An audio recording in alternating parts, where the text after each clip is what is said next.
Nathan Kitchen is the president of Affirmation, LGBTQ Mormons, Families, and Friends, an organization that creates worldwide communities of safety, love, and hope, supporting LGBTQIA+ individuals and their families as they define their individual spirituality and intersection with the Church of Jesus Christ of Latter-day Saints.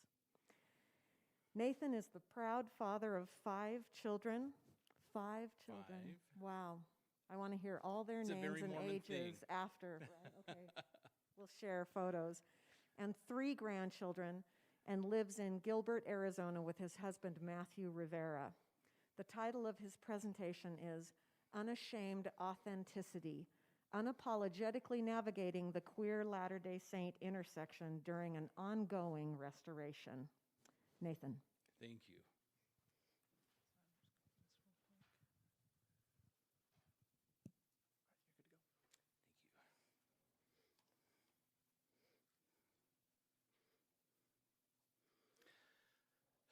Good morning.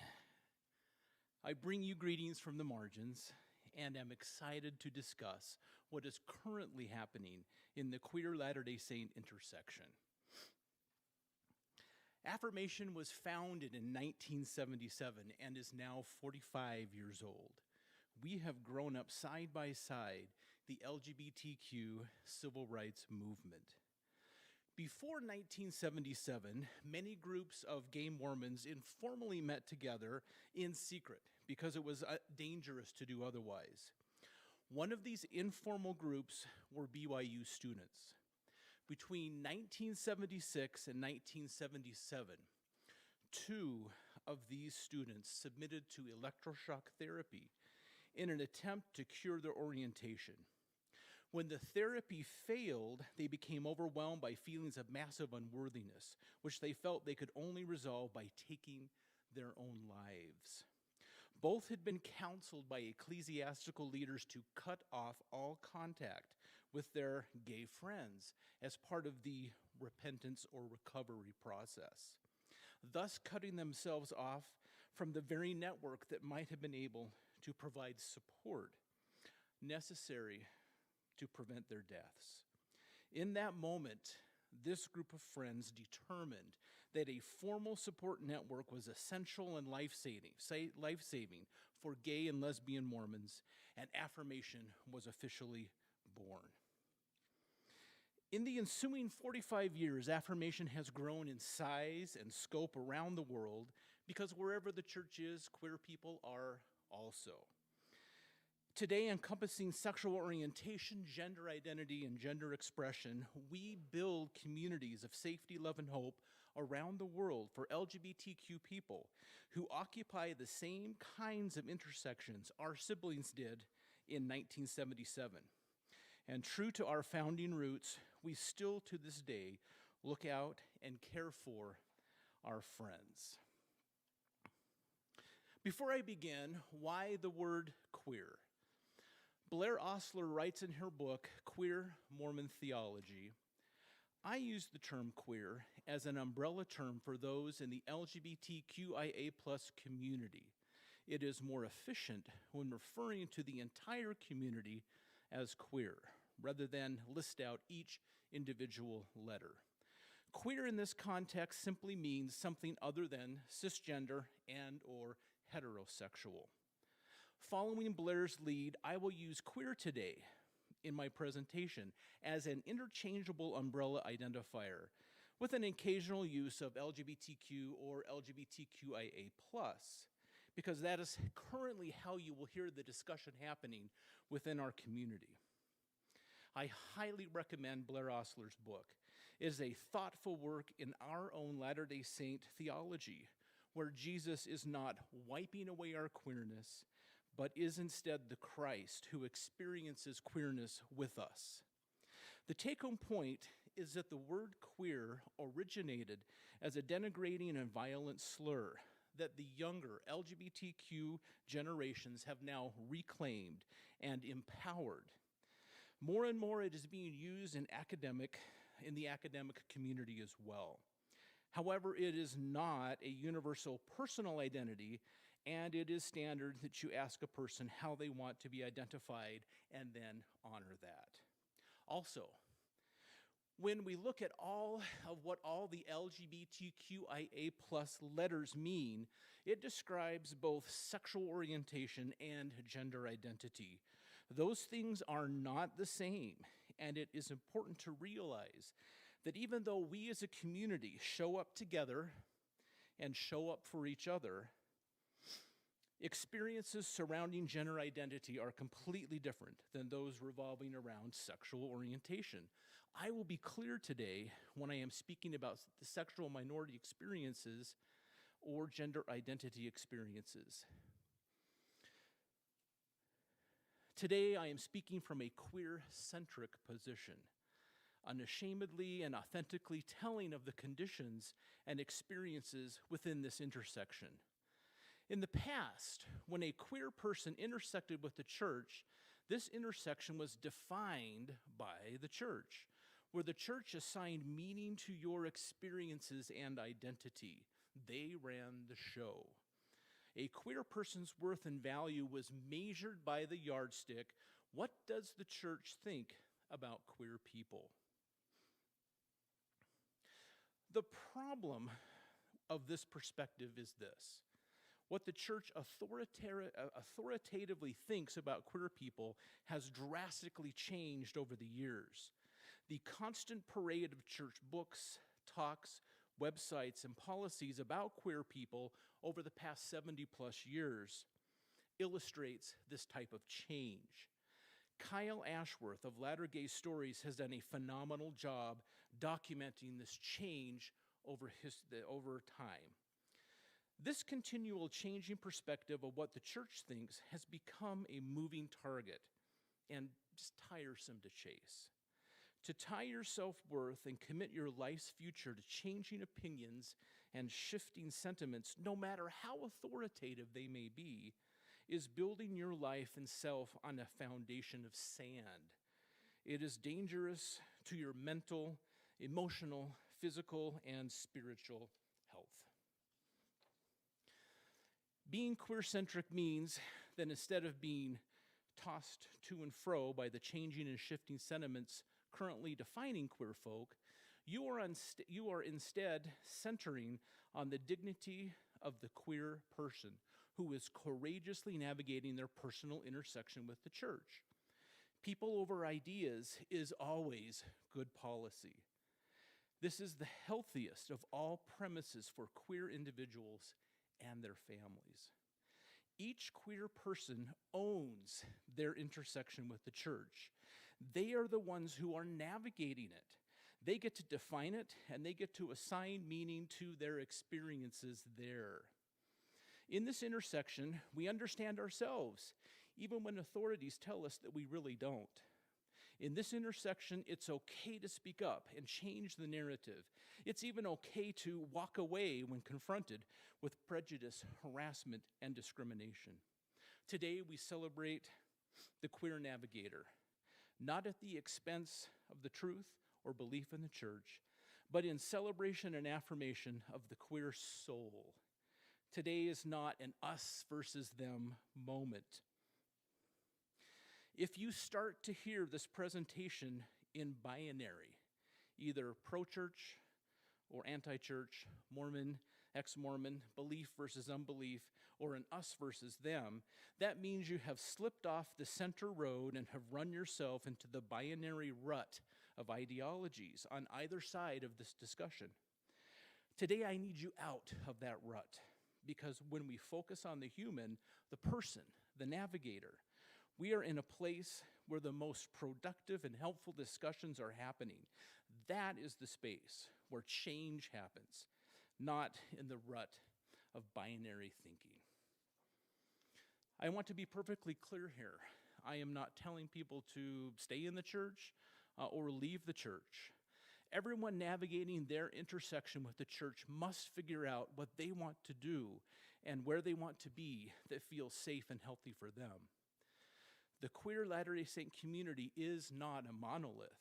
Understanding this on a deep level at all times, I will be respectful of the experience of every queer person, navigating their personal faith intersections as they claim their right to stand in places that feel safe and healthy for them, including how they choose to interact with the Church of Jesus Christ of Latter-day Saints. I will not be so generous to power centers that litter this intersection with prejudice, harassment, or discrimination towards queer people and their families. Today is about queer empowerment and equality, and the oft overlooked aspect of the queer human experience, the right to choose to worship where, how, and what you may, in the equality of our straight cisgender peers. Today we will confront the queer Latter-day Saint intersection. Just know that talking about the intersection is not for the faint of heart, and it may feel a little uncomfortable at times, because it is easy as a church or a non-queer person to become defensive and dismissive when you hear about queer people having a rough time navigating a heterosexual cisgender system when you don't feel or see a problem. But stick with me, it's worth it. Let me introduce the intersection as it stands today. A few years ago, my family met up with my sister's family who live in Seattle. We rented a boat and navigated around the San Juans for a week. It's just an amazing part of the country. To do this safely, you need to both know where you are in water and the underwater hazards. Relying on a GPS sonar system allowed us to safely enjoy our time in the San Juans and not end up out in open ocean or sinking the boat to the bottom of the channel. Latter-day Saints have a navigation system that allows us to see the big picture as we chart our course here in mortality. It's called the Plan of Salvation or Plan of Happiness. If you are a straight cisgender person, your belief in faith will navigate you successfully all the way to the top, to live with God again, because two particular actions, presenting at the judgment bar as the gender you were assigned with at birth and being married to someone, or in the case of polygamy, married to others of the opposite sex, who are decidedly taking heterosexual and cisgender actions. All else being equal in our belief and faith as queer people, authentic queerness bars us entry. I see this as a theology incomplete in an ongoing restoration. Others see it as a core feature that must be defended at all cost, including human cost. Now, because this is just the way that it is right now, the church just doesn't know what to do with us here in mortality. They hold us, they infantilize us, and segregate us both culturally and theologically. This creates the conditions in our spiritual home that we encounter as queer Latter-day Saints in this intersection. It would be nice if our spiritual home looked the same as our straight cisgender peers does, but it doesn't. It is very different. It's a very different experience with different rules and different expectations. A couple years ago, I wrote an opinion piece for the Salt Lake Tribune highlighting the main feature of the queer Latter-day Saint intersection, the rainbow-stained glass ceiling. We are familiar with the term glass ceiling. That refers to the real but invisible barrier that prevents women from rising above a certain level in a hierarchy. In the church, we have a rainbow-stained glass ceiling for queer Latter-day Saints. It is firmly in place to prevent queer people from rising alongside their straight cisgender peers in privilege and opportunity. The rainbow-stained glass ceiling is central to the queer Latter-day Saint intersection here in mortality. For sexual minorities, it is marriage equality. For transgender Latter-day Saints, it is transitioning. It is what every queer Latter-day Saint is currently aware of, fearful of, navigating under, crashing against, or navigating away from. I'll walk you through this intersection now. It does not exist for our straight cisgender Latter-day Saints. Here's the landscape of this intersection. It is a plan of salvation type map of what happens above and below the rainbow stained glass ceiling for both sexual minorities and transgender Latter-day Saints here in mortality. Above the rainbow stained glass ceiling is privilege.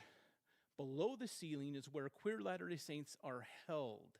And I might add that we are told we are lovingly held there by acts of prejudice, aka discrimination. Privilege and acts of privilege look a little different between sexual minorities and transgender Latter-day Saints. So on this slide, I'll illustrate what it looks like for Latter-day Saint sexual minorities, but as we go along, I will discuss the environment transgender Latter-day Saints encounter, both above and below the rainbow stained glass ceiling. So let's start on the lower left. In the short term, all our youth and young adults in the church are expected to refrain from sexual relations of any kind. This is an equal ask of all sexual orientations. Then, one day, amidst a feeling of living equally among your peers, there is the capture. For sexual minorities, marrying age is typically the moment of reckoning where you realize that all this time your straight peers have been living in abstinence while you have been living in celibacy. Abstinence is waiting until marriage. Celibacy is the discipline of waiting forever because marriage is not approved for you. This is when our sexual minorities are carefully captured and funneled into the official celibate order of the church. This is not a celibate order of religious elites, such as in Catholicism, where the celibate order runs the church. This is a second-class subgroup under the suspicious gaze and supervision of the straight majority. Now, if someone chooses to be single, no matter their sexual orientation, I'm all for that. They have self-determined that this is what's best for them. However, to force celibacy and deny marriage as the only option for sexual minorities if they want to remain a part of their spiritual home, to belong, is an act of prejudice. Forced celibacy under the threat that you won't belong anymore if you don't comply is also very harmful to one's mental, emotional, physical, and spiritual health. Now, it used to be that the church counseled gay men to marry a woman as a type of conversion therapy to be able to partake of the kind of marriage that leads to exaltation, the highest degree in the celestial kingdom. This policy turned out to be so disastrous and dangerous for everyone involved that the church finally stopped the practice. It is no longer the policy of the church. It is no longer an official option. So if you do find the love of your life and marry under the rainbow stained glass ceiling, you will violently crash up against the impenetrable rainbow stained glass ceiling.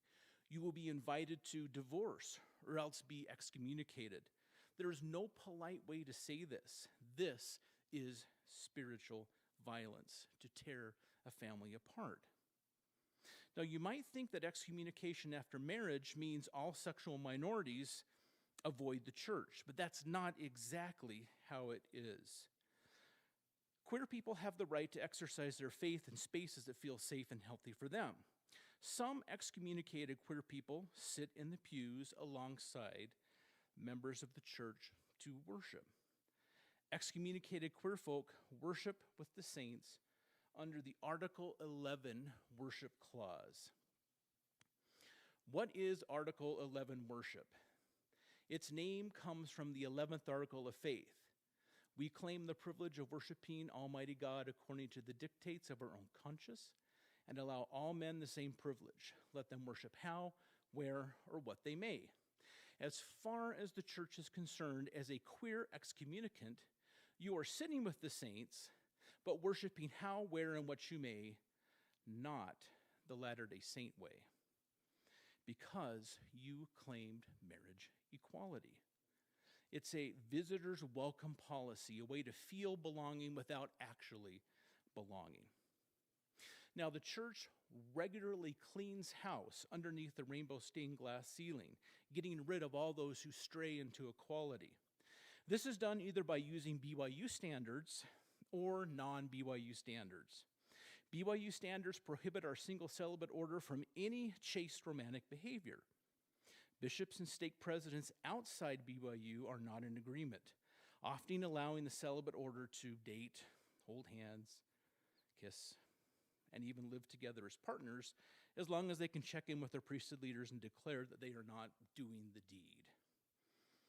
Navigating the rainbow stained glass ceiling of transition looks a little different for transgender Latter-day Saints.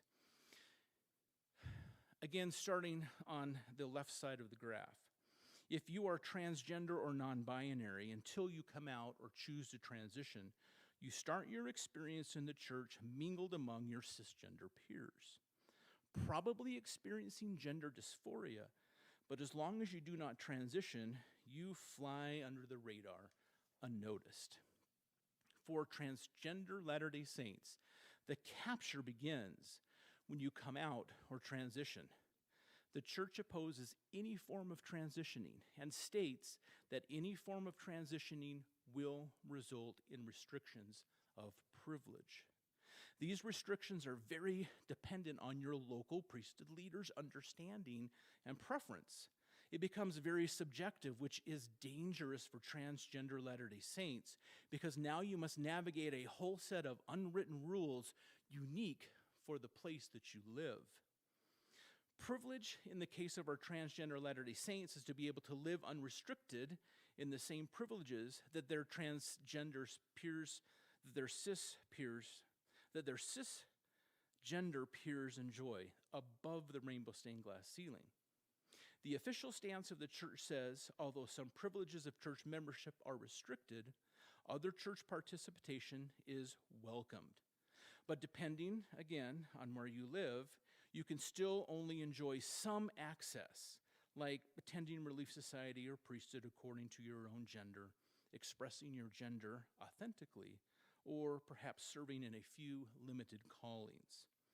Again, like with sexual minorities, there is a harsh BYU standard and a hometown bishop stake president standard of enforcement of life underneath the rainbow stained glass ceiling. We see this as recently as last week when BYU dismissed 3 transgender clients from the on-campus BYU Speech and Language Clinic because their speech therapy healthcare as transgender students, which BYU considers a form of transitioning, is a violation of church policy, and they will have none of that on campus. However, it is very different in words and stakes outside of BYU around the world. For example, we know of a trans woman who remains married to her wife of 30 years, and together they have been called and sustained to serve as primary teachers together, where immediately prior to transitioning, she was the first counselor to the bishop. But then we are aware of other words and stakes that create a hostile environment for those who are socially transitioning, and in some cases excommunicate those who socially transition. It just is truly all over the map. The take-home point when understanding the physical makeup of this intersection is that it comes from a place of prejudice. And the way that this prejudice structures the everyday life of queer Latter-day Saints leads to harassment and discrimination in the church. So why is there a queer Latter-day Saint intersection to begin with? At the core of any religion is a set of sincerely held ideas and beliefs that create doctrine. Each religious system has boundaries to maintain doctrine and does so in 2 ways. This is boundary maintenance. First, it needs a way to keep unauthorized external ideas out. Keep certain people out, keep certain behaviors out, keep out invaders, the government, the world. You accomplish this by strengthening the borders of your religious freedom argument, which is shown here in red. A church has a lot of latitude to govern itself and treat its members how it wants to, just as long as it stays on the right side of the law. Churches also need a way to get unauthorized internal ideas out. A call to repentance, excommunication, burning at the stake, imprisonment. People hosting the wrong ideas are heretics and apostates and are removed by this process.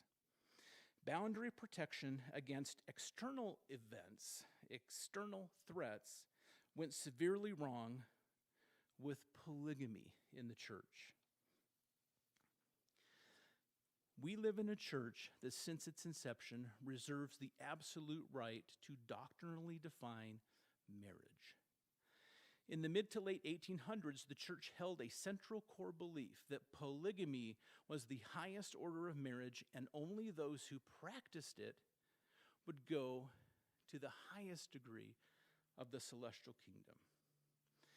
The United States government felt differently about the practice and came to Utah to stomp it out. In 1904, after years of experiencing the full force and resources of the United States government, the church had no recourse but to make its final pivot away from the practice of plural marriage. The end of polygamy signaled that the federal government had successfully regulated the behavior of the members of the Church of Jesus Christ of Latter-day Saints against their own doctrine, against their identity as a church, and against their lived experience. It was a humiliating experience to be violated like that. Queer people know exactly what it is like to be violated by laws and court rulings. This historical trauma of having polygamous behavior so soundly relegated into civil oblivion created a never-again hypervigilance, creating an intense push of vast amounts of resources into strengthening religious freedom borders to keep the federal government, or any government for that matter, from ever walking through the church doors again and dictating the definition of marriage, and today, gender identity as well, within the faith. We have an extremely politically active church, just not in the U.S., but the church is extremely active in countries where queer civil rights movements are still in their infancy, working diligently to help enact anti-queer laws so that other governments don't breach their walls. The church is active on another front, one that they consider an internal matter. Queer equality is an unauthorized internal idea. There are elaborate management mechanisms put into place to prevent equality or get rid of people who demonstrate equality.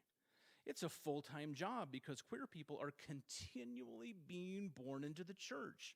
We are a perpetually renewing internal resource that never will go away. The church handbook, Serving in the Church of Jesus Christ of Latter-day Saints, has a new section for leaders and members entitled Prejudice. The church calls on all people to abandon attitudes and actions of prejudice towards any group or individual.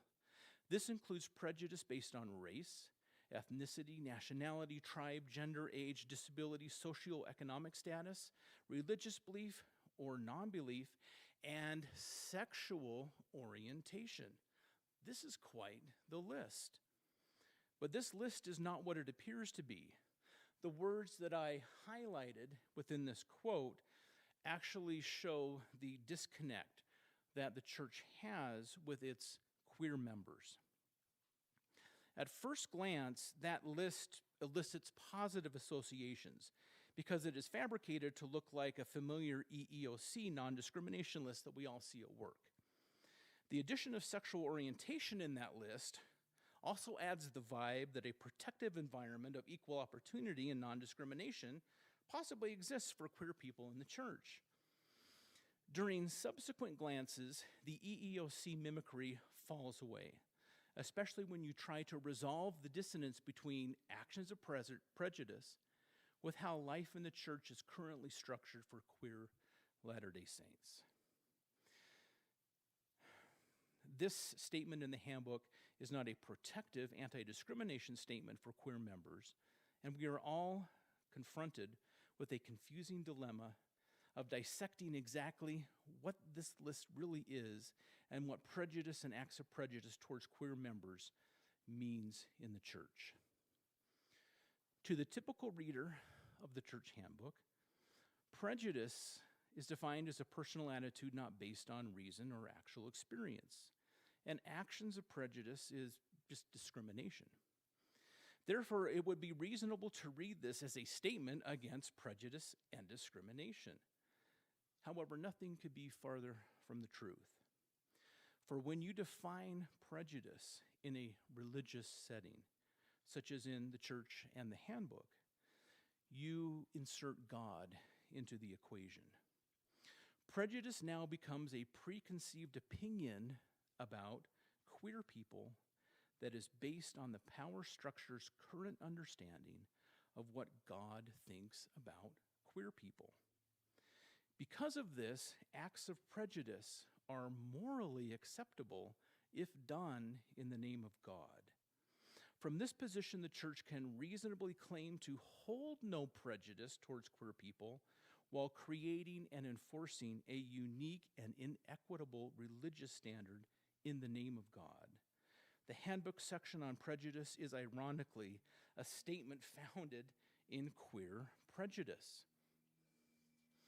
Steve Sandberg, Brigham Young University's general counsel, summed it up best when we met together in the fall of 2019 to discuss the discriminatory treatment of queer BYU students on campus. After pointing out the absence of sexual orientation and gender identity in the university's non-discrimination statement, and how the absence exposes queer students and visiting faculty to harm, Mr. Sandberg explained that BYU, as with all religious universities in the United States, has a protection to create its own non-discrimination policies that align with its doctrine, as long as they do not conflict with federal, state, and local laws. What may be seen as inequitable to others are protected religious tenets of belief. If it's not obvious to you yet, it has been very obvious to the church since its tussle with the federal government over polygamy. You need laws that will allow you to practice ideas that people on the outside might find objectionable. In the late 1800s, early 1900s, it was polygamy. Today, queer issues are seen as an external invader, and the best way to ensure that there are laws in place to protect your religious liberties, to perform acts of prejudice against other people, is to have a very heavy hand in the legislative process. This is why we have a very politically active church. For a long time, and by a long time I mean starting in the 1990s, the church strictly maintained a highly adversarial stance with the LGBTQ community in the legislative process. But then something happened in the timeline. The church started losing in the courts. As an adversarial relationship at the legislative level, it just wasn't working because the courts were ruling for equality and civil rights. In the face of these court losses, the church saw the writing on the wall that LGBTQ civil rights were going to happen in the United States, and it was time to pivot in strategy in order to protect its ability to maintain prejudice and acts of prejudice in-house, protected by religious freedom. By the time marriage equality had been upheld by the Supreme Court in June of 2015 with the Obergefell ruling, the church had quietly abandoned the adversarial approach that made it famous in the 1990s, like with Prop 8 in California, for a cooperative approach where high priority was now given to building relationships with queer community leaders. You might remember the Utah Compromise that was enacted in 2015, banning discrimination against queer people in housing and employment while protecting religious institutions that object to homosexuality and self-determination of gender identity. The relationship required to make such a compromise didn't happen overnight, and that relationship building continues mainly under the radar today. A few months ago, President Dallin H. Oaks spoke at the University of Virginia. His speech unveiled the long multi-year strategy the church has undertaken to build a relationship with queer organizations in the public sphere. President Oaks acknowledged that working together in the public sphere requires good faith negotiations and constructive politics from everyone at the negotiating table. Queer Latter-day Saints and their families within the ecosystem of the church have a lot, and I mean a lot, to be jealous about concerning the relationship that the church has put the time, attention, and resources to foster with LGBTQ outside organizations.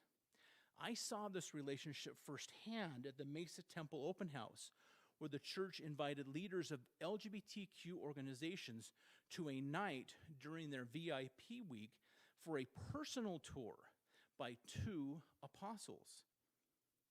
Now, these recent words of President Oaks present a disconnect that is hard to process in how the church interacts with queer people between the public sphere and in our faith home, between civil government and church government, between equality and just belonging under the rainbow stained glass ceiling. Constructive politics and good faith negotiations are not an option for queer Latter-day Saints. It's just not a thing. A negotiating table is not a thing. Queer Latter-day Saints experience a power differential when leaders speak to us as individuals within a church setting. So what can we do? President Oaks stated in his speech that preservation of religious freedom depends on the value the public attaches to the positive effects of the practices and teachings of the church. It's a symbiotic relationship between churches and the general public. So consider this as well. The preservation of the status quo in the church concerning queer prejudice, harassment, and discrimination depends on the value that the members attach to the positive effects of the practices and teaching of the church on this matter. It's a symbiotic relationship between the church and its members. If you attach no value to queer prejudice and acts of prejudice within the church, the time has come to speak up loud and proud. And if you feel like you were already doing this, it's time to step up your game. We absolutely need our allies, families, and friends to courageously step up here, because your voices can go to the heart of privilege where ours cannot go. In the spirit of President Oaks' remarks, it is time to publicly and in the pews start attaching the negative effects of the practices and teachings of the church on this matter, because we don't have the tools of good faith negotiations or constructive politics to help this go away. There is no negotiating table. This is not a matter of belief or of even a faith matter. This is a matter of prejudice and acts of prejudice. So always question the status quo. If a question was good enough to start the restoration of the church in 1820, it's good enough now to begin to make a movement in LGBTQ spiritual equality today. If you are feeling shy about speaking out, just remember that Jesus teaches that the continual questioning of the importunate widow gets results. She was not shy at all about what the unjust judge thought about her. She kept bugging him until she finally got justice. Each year, the church has to work harder and harder to maintain a system of structural inequality for queer people in a home-centered, queer-supported ecosystem. Queer kids are born into Latter-day Saint homes, not the church. When you offer Latter-day Saint families less protections and equality in the church for their queer kids than what is granted them under the Constitution, it doesn't matter how politely and eloquently you present religiously accepted prejudice and acts of prejudice. Today's parents want their children to have the same opportunities and happiness that they have experienced in life. Let's take a moment to talk about how the church presents life under the rainbow stained glass ceiling in the most appealing way that they can. First, you must really drive home the concept of belonging. The draw of belonging to a church, family, and God is a huge factor in the stability of a queer person's life. This is all made conditional, and it's made a conditional safe space of belonging, where as long as they remain single and celibate or non-transitioned, they will be celebrated, accepted, and a part of the community of saints. So instead of facing the outright rejection and hostility many of the older generations of queer Latter-day Saints experienced, today it is the practice to never threaten a sexual minority, only threaten their belonging. We saw this in full view during a young adult devotional in February of 2021, where Elder Jeffrey R. Holland addressed the issue of sexual minorities in the church and adamantly told the young adults that we absolutely don't make any judgments about feelings or attraction, but rather on behavior and what one actually does. Those who are willing to behave consistent to the commandments of the Lord will be able to hold a temple recommend, receive temple covenants, hold a calling, and enjoy all the blessings of the gospel, but it does take effort on the behavior side. Through that effort, we will wait with you, cry with you, and be patient together as we bless each other with true brotherhood and sisterhood. Let's be clear about what is happening here. The church is just not asking sexual minorities to refrain from sexual relations before marriage like they ask their straight members of the church. That is not what Elder Holland is referring to at all. That would be an equal ask. Instead, he is threatening the very belonging of sexual minorities in the church if they act like their straight peers, claim equality, and marry in accordance to their orientation. Everyone is the same until you start marrying. Then the current management of the homosexual population in the church kicks in. And that's when you find all along your life as a queer person in the church has been structured by prejudice, harassment, and discrimination. Second, you need to sell life under the rainbow stained glass ceiling. Market it like a timeshare. To do this, you need spokespeople. You need stories of other queer Latter-day Saints who are doing it, and lots of stories. During the 1960s through the 2000s, there was absolutely no market for queer stories in the church. Our story currency was worthless and flatly rejected as counterfeit. At best, it was used as a cautionary tale about the wages of sin. Then, in 2016, the queer Latter-day Saints story marketplace blew wide open, and the value of queer stories skyrocketed when the church introduced the new Mormon and Gay web resources and placed it on their official church website. The church itself created the market for queer Latter-day stories. Not every queer story is useful to the church.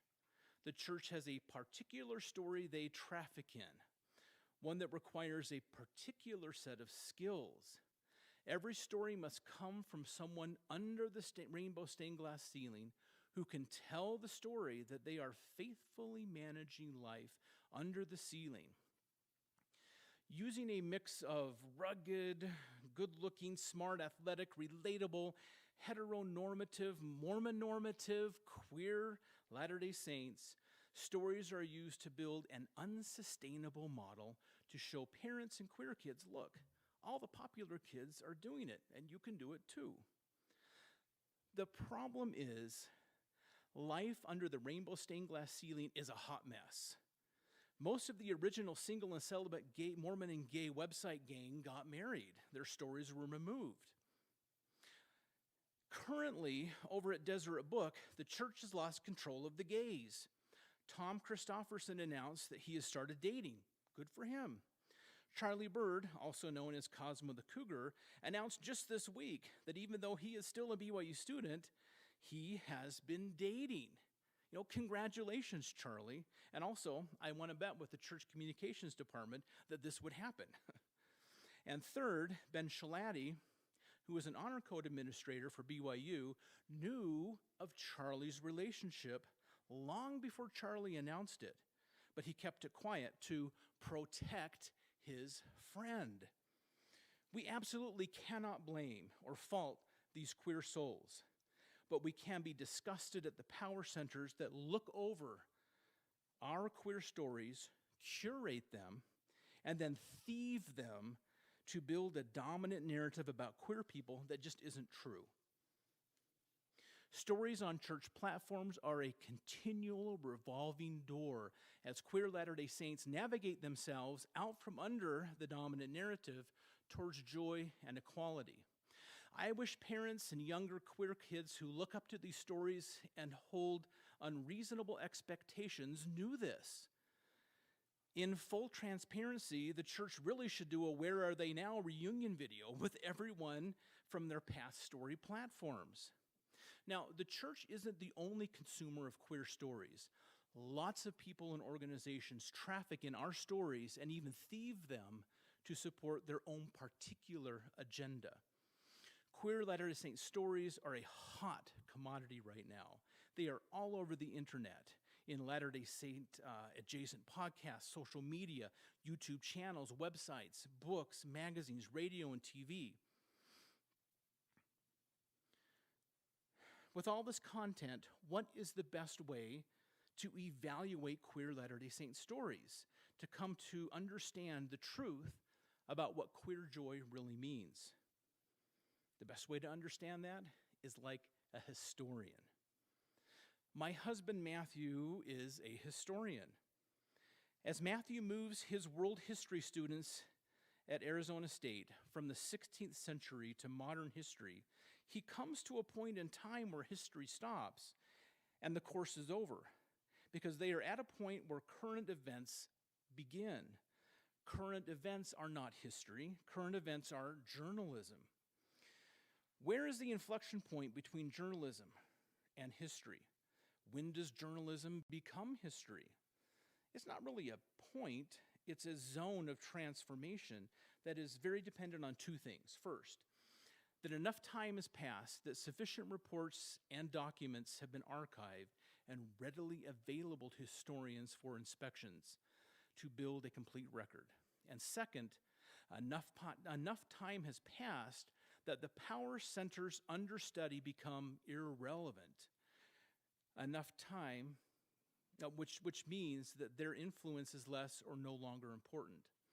Power structures have immense resources to reframe and restructure a current narrative, and time provides enough distance where the historian is able to look at the material free from that influence. Now, as historians move backward in the timeline, journalism transforms into history, and all the archived stories and experiences become primary sources for the historian to gather, read, catalog, and organize in order to build an accurate account of the past. Any credible historian does not write a history and then go looking for primary sources to support it. Instead, the primary sources independently reveal the history. Understanding this, how do we approach the huge pool of contemporary queer stories with the tools of a historian if we are still living in a journalistic present? First, remember that power centers wield immense resources to reframe and restructure a current narrative. A power structure like the church has already written a narrative about queer people, and they are now out looking for queer stories to sustain that narrative. To counteract this power, Don't approach a queer story as if it is true or false. Do not analyze it as either sustaining the power structure's dominant narrative or contradicting it. Instead, consider queer people reliable reporters of their own experiences. Allow yourself to sit with and accept each story as a valid experience. Listen to as many queer stories in as many different and diverse places as you can. Like a historian, gather, listen, catalog, and organize each experience, and begin to build an accurate account of queer people's experience as they navigate their intersection with the church. Let the story show you an accurate account instead of being influenced by the pressures of a power structure advancing its dominant narrative. This is our intersection as queer people, and we are giving you the gift of our stories to understand this as it really is.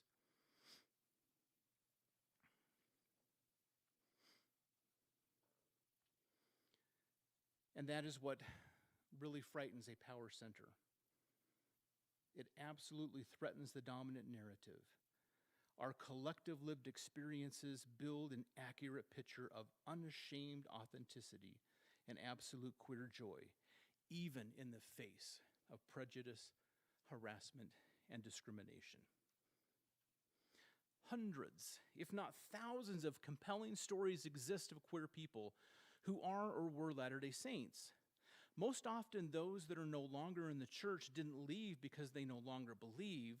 They were forcibly removed because they refused to be managed by acts of prejudice. This is why you cannot just focus on approved church queer stories. You will miss the complete true picture. Next time you're at Deseret Book or reading a church magazine, just ask yourself, where are all the diverse profiles of courage and achievement, and why are they not here? Where is the story of the church's transgender chief temple architect? This is Laurie Lee Hall's story. You know her work. Just to name a few of her 40-plus projects are the Gilbert, Arizona Temple, the Phoenix, Arizona Temple, the Okra Mountain Temple, the Provo City Center Temple. She was the one that put it up on stilts to save the old tabernacle from complete ruin. You all saw these remarkable pictures. This is the work of a transgender woman. Thousands of young missionaries sit in the Provo MTC, where she designed spaces to specifically be conducive to the Spirit. Just think of that. All missionaries sent out into the world from the church's main training center have felt the Spirit in spaces that a transgender woman thoughtfully created for them. Despite her breathtaking buildings, physical icons of a church connecting heaven to earth, she was forced from her position and excommunicated from the church for no other reason than she was a transgender woman. Our transgender Latter-day Saints need to know this story. All of us need to know her story. We talk in venerated tones about Truman O. Angel, the architect of the Salt Lake Temple. Yet at the moment, the only reference we currently hear of Laurie is in a weirdly specific example in an amicus brief that the church filed with the Supreme Court to oppose LGBTQ equality in the workplace. In today's climate, to sustain a narrative of inequality and discrimination tenable to a modern membership, you cannot directly attack LGBTQ people like it's the 1970s. You just can't do that anymore. Instead, LGBTQ people today are reduced to a behavior, a belief, or an ideology. Once this happens, you couldn't care less how people identify.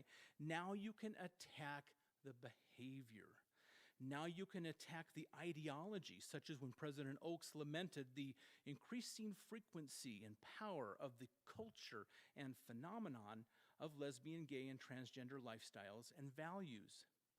Every time you see a Liahona article about queer people, hear general authorities discuss issues, read church social media posts about queer people, you are witnessing the struggle to transform queer people into an ideology beholden to prejudice and acts of prejudice protected by religious freedom. You cannot expect progress in the restoration when the handbook calls on members to abandon their own prejudice and actions of prejudice, but the institution retains the right to practice, in full view of the membership, religious prejudice that structures the everyday life of the queer Latter-day Saints by discrimination and harassment. President Russell M. Nelson tells us that the restoration is ongoing. We sing that the restoration breaks like the morning, dawning at the speed of light, majestically rising on the world. In the matter of queer people in the church, when you weigh the restoration down with prejudice and discrimination, you slow the restoration down to baby steps. When you slow the restoration, the aging of queer people does not slow down. A slow restoration means that queer Latter-day Saints grow old while suspended indefinitely in an abjectly unfair ideological state of stasis founded in prejudice. How long do you ethically hold your queer children there?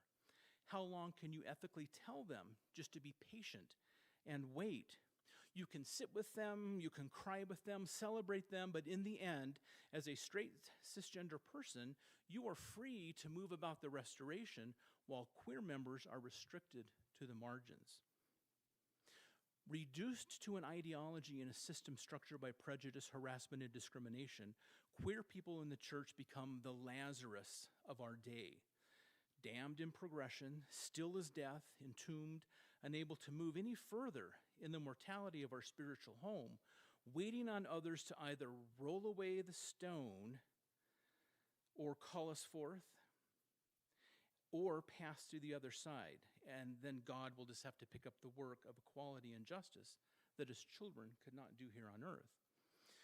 But we will not languish in the tomb forever. Queer people were not born for baby steps. We were born to run, to rise. We were born with inherent self-worth and inalienable human rights. Yet after we were born, we are carefully captured in our progress in the church and held in stasis, as if in the tomb of Lazarus, immobilized by the shrouds of prejudice, discrimination, harassment, in a restoration of queer baby steps, while our straight cisgender peers fly past us, enveloped in privilege and rising in opportunity and full combination in their sexual orientation and gender identity. Unable to kickstart the restoration, queer people are not helpless hostages. We hold one of the most powerful gifts of the restoration, personal revelation. Personal revelation is the check and balance to the fallibility of the humans who are called to drive and administer the restoration in our day. Our personal revelation empowers us to claim our authenticity in the face of prejudice and acts of prejudice, and not wait for baby steps, and not wait to be acted upon. Let the restoration catch up to us.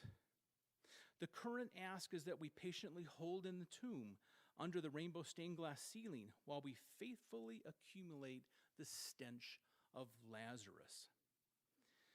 You will not, when that day comes that the stone is finally rolled away, you will not be met by the stench of Lazarus. You will not be met by Lazarus.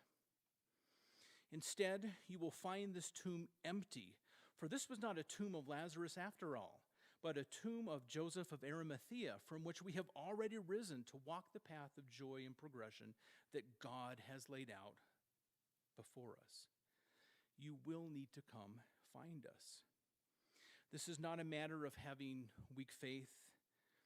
It is silly to say that being authentically queer equals having a faith crisis.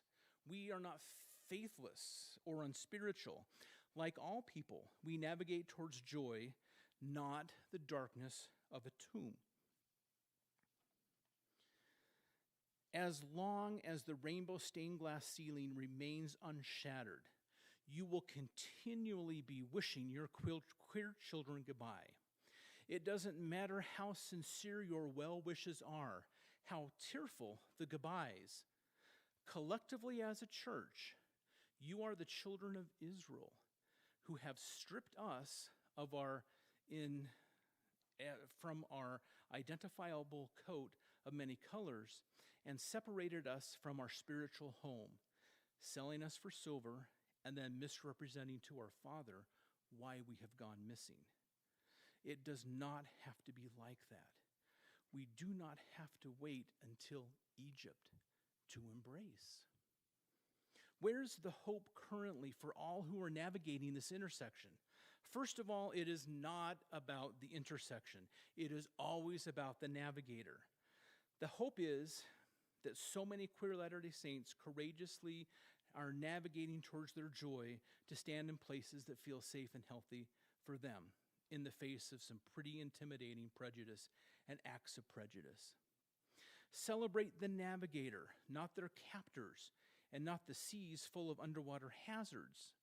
Celebrate the hope that the continual wave of beautifully perfect queer children born to Latter-day Saint families will find refuge and protection in their homes, shielded from a spiritual culture of muskets and fire.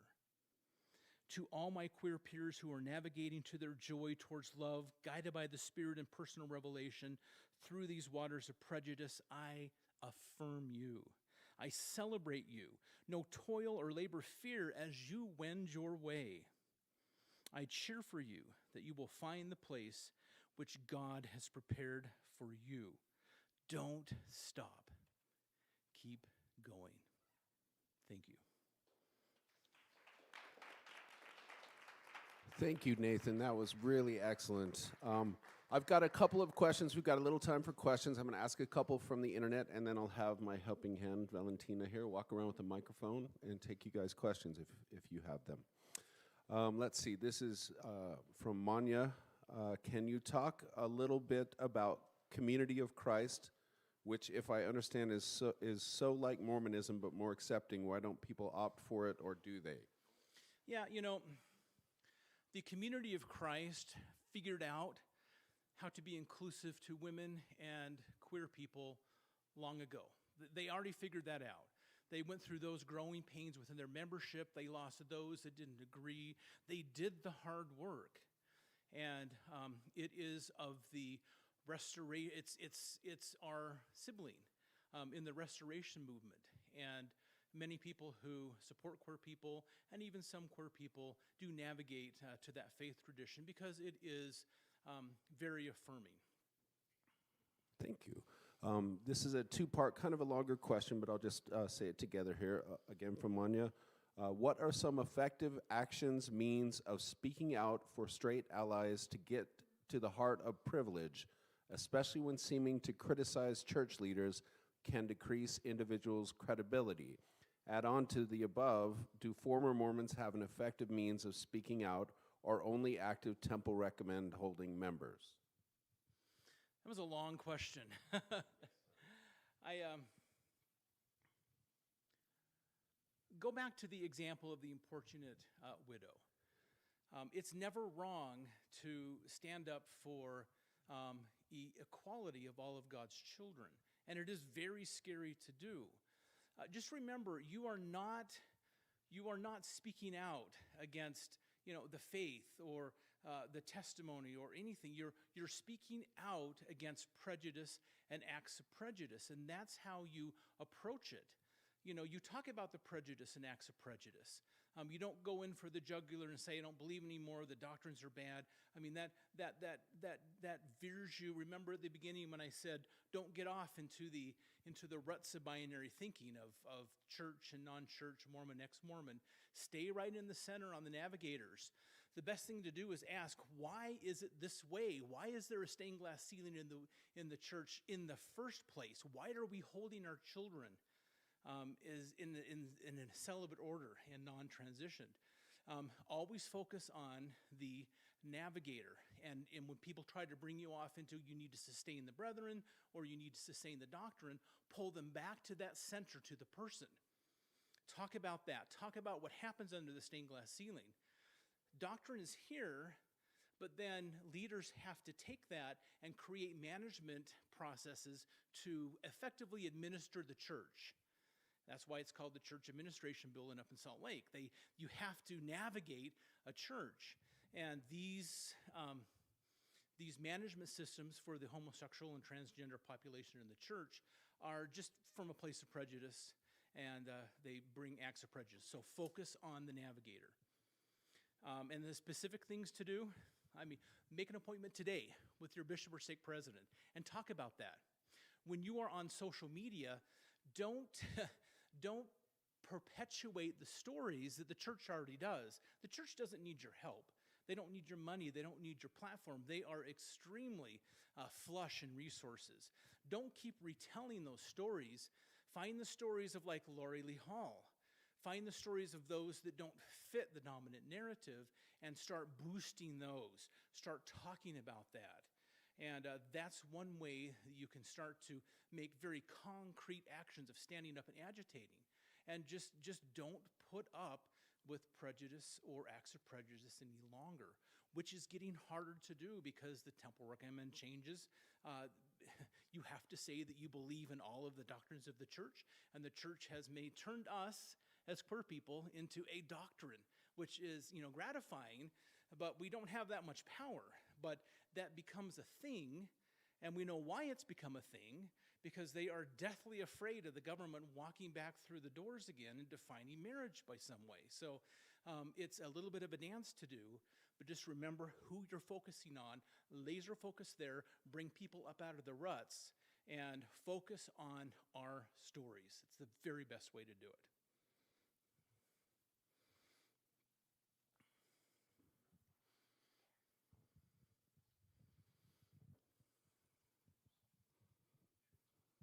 First of all, thank you. I so admire the radiance of your kindness and spirit. I really do. Thank you.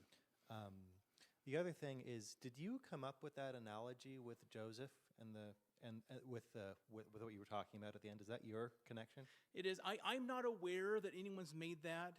A couple years ago in my writing, I was struck by that analogy, because we all know it's kind of a thing in the queer community that rainbows coat of many colors. We gravitate to that. And then I just took that metaphor even farther and realized that metaphor really works all the way through the entire journey, all the way to the end, to where we don't have to wait until Egypt to embrace. That's really cool, because in that story, Joseph is redemptive. Yeah. I think that's a really cool thing. Yeah, it gives us power. We are not powerless as a queer people. God empowers us like he does all of his children. We are not exempt from the blessings of a just and loving God and of heavenly parents.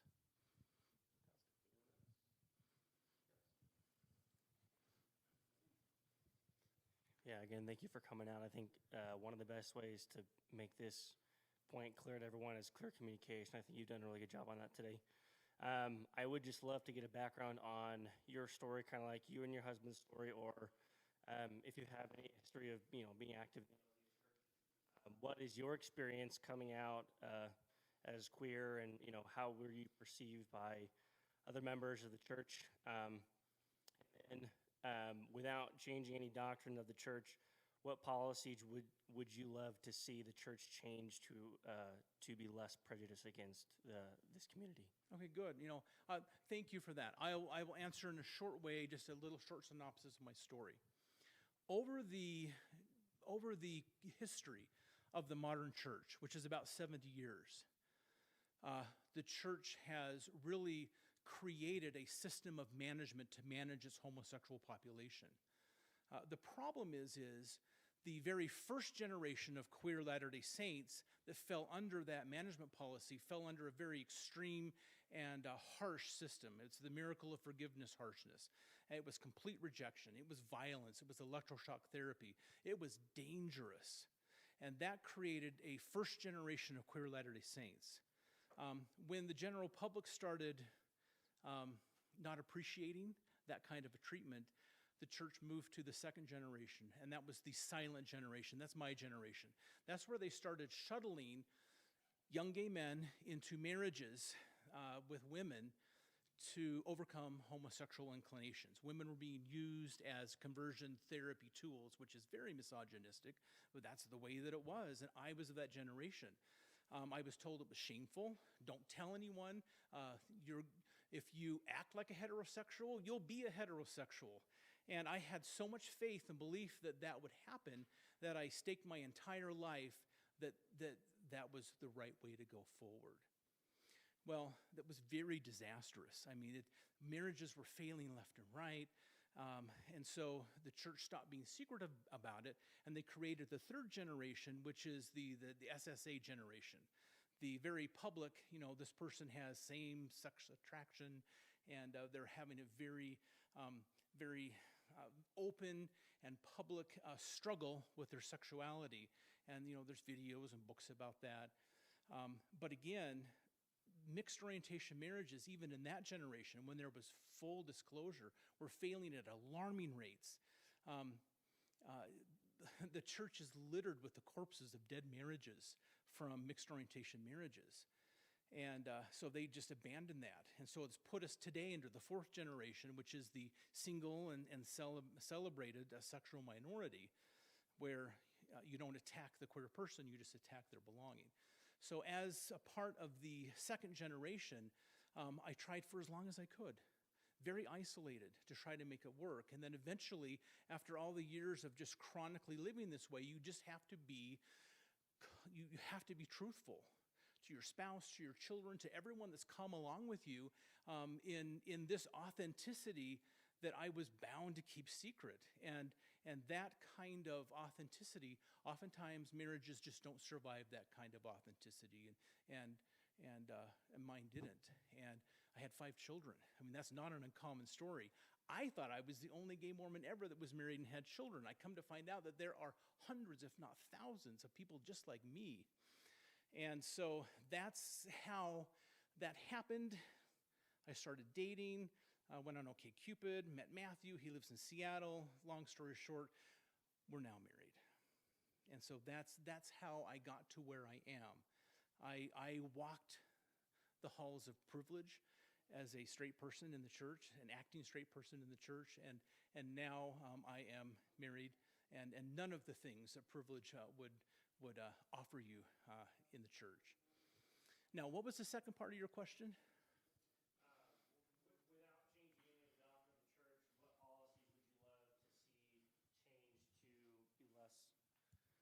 So without changing the doctrine of the church, what policy would you like to see changed to lessen the prejudice against the queer community? Well, I would love if the church just put a moratorium on excommunicating queer married people and just say, you know what, we don't really know what's going on yet, but we're just going to, we don't know, so let's at least just stop that spiritual violence. That'd be great. It's not going to happen, because if they do that, then the entire religious freedom barrier starts tumbling down, because now internally they're doing something that externally they're getting protections for. So that would be my first, wish. But probably the best thing to do, since we don't have the option of constructive politics or good faith negotiations or even a table, is that members of the church would just get to know us, to just hear our stories, understand who we are, use our story currency as a counterbalance to the dominant narrative story, and then with our friends within the church sphere, begin to feel that kind of inclusion on a grassroots ward level. I mean, that's really the best way, because once you begin to change the hearts and minds of your friends that know you, I mean, it's like Harvey Milk, just come out. That was his thing, is come out and let people get to know you. It's the same thing here. Once we do that, then more and more members will stop attaching value to the practices of prejudice and discrimination. And when they do that, then the church is no longer leading prejudice and acts of prejudice, and a change can happen that way. So just be kind to everyone. Be kind to your queer Latter-day Saint friends. Speak with your priesthood leaders, with your ward leaders. But the change is just a more inclusive local unit would be my very first wish list. Nathan, thank you once again for that very inspirational presentation. That was great. I appreciate it. Thank you very much.